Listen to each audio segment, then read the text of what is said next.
الله يهلك الله يهلك البنات، الله يهلكهم بحق الليلة ده. مع خليكنش الناس قالوا يتزوجوا، كان الناس اللي تعمروا من 70 سنة من بذرة كان هانم. الناس اللي يطيروا بي بالخاص، أنا القرية هذه أو اسم القرية هذه، هذه قرية الجفاف، اسم المنطقة منطقة الجفاف. بنات والله ما يعرفين أي جوال على اسم قرية الجفاف، قرية ما يعرفينش الجوالات أبدا، عادة متوظل له بحجار.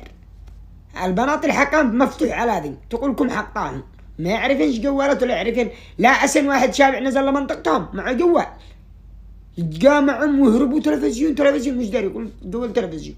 مقابش عندهم مقابش الشمس جبل مغطي لهم على ذي، هم تحت هذا يمدفوهم يحرقوا له توائر.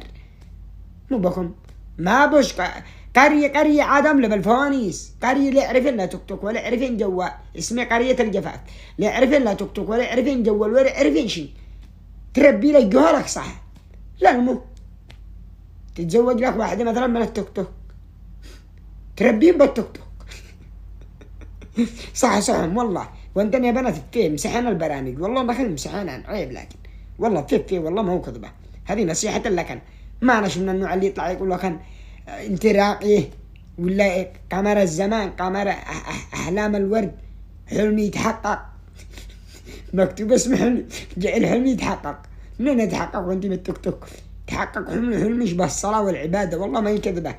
لكن زيدين بيعانوا الناس، ما انا خاصي كله يقرأ. يا وسيم اين القرية اللي بنات ما معاش جوال يا وسيم؟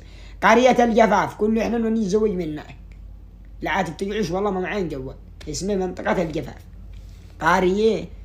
والله العادام يخيطوا البنات اللي جواني، قطم حق سكر وقطم حق رز، مقابش عندهم ملابس، مقابش ليش عندهم يدفؤوا بحلقة.